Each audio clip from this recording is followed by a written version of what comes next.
Mga kapuso, ingat din po sa mga paputok ha, dahil isang linggo bago magpalit ang taon, abay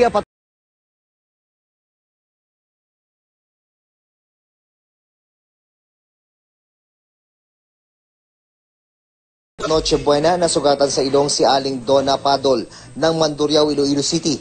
Nadapisan para siya ng ligaw na bala. Kung nakatikang ako gulpi, dasig, guro mga sa driguro, hindi portion ko guro na igo or sa banda sa tingkoy. Swerte, pamangiguro may anghel, lang gid na gagabay pa sa akon, gagmay tadang kabataan. Papunta naman gagabi sa simbahan si Flor Lisa Pacquiao sa Cagayan de Oro nang madali siya sa binti ng bulitas mula sa sumpak na pinaputok habang nagrarayot ang dalawang grupo sa kanilang lugar. Gipabuto niya sa simento din na labsikan dito rin po. Wato sila known dia sa maong area and then by next day we have to file a case against those suspects. Bukod sa kanila, may tinamaan ding 23 anyos na lalaki sa Isabela, Leyte at isa pang mula naman sa Mandawi, Cebu.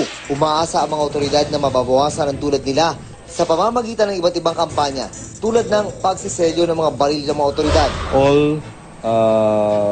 policemen assigned with the barangays, all chiefs of police to identify yung mga madadalas na nagpapaputok ng barel. They are now listing down the name. So this is one possible deterrent. Pero mahirap ang pagtukoy kung loose firearm o hindi rehistrado ang baril na ginamit. Ang mga nauli lang nga ng 7-year-old na si Stephanie Nicole Elia na namatay sa ligaw ng bala habang nanonood ng fireworks display sa pagsalubong sa 2013, hustisya pa rin ang panawagan hanggang ngayon. Masakit sa loob, kaya lang kailangan natin maghintay. Sana huli na si Nicole. Yun lang din naman ang sa panalangin namin na tinamaan si Nicole pero sana wala nang kasunod.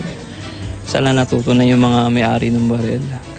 Tsaka yung mga kamag-anak ng may mga baril dyan, tago nyo naman yung mga baril nila. We're still continuing with the investigation. So this is not a closed case. Dumarami na rin ang mga napuputukan tulad ng 10 anyos sa si Trixie na nadali sa kamay ng pikula sa Cagayan de Oro. Habang sa Cebu, isang batang 7 anyos ang nagkasugat sa kaliwang kilay dahil sa whistle bomb. At isa namang 11-year-old ang nasugatan ng hinagis na paputok na pirate. Sa ngayon nga, mas mababa kumpara nung nakarang taon ang 42 fireworks-related injuries na naitala mula noong December 21. Pero dahil bawat buhay mahalaga, tuloy ang paalala ng DOH. Hanggat maaari, huwag nang magpaputok at mag-ingay na lang. O kaya'y idaan sa sayaw ang masayang pagsalubong sa bagong taon.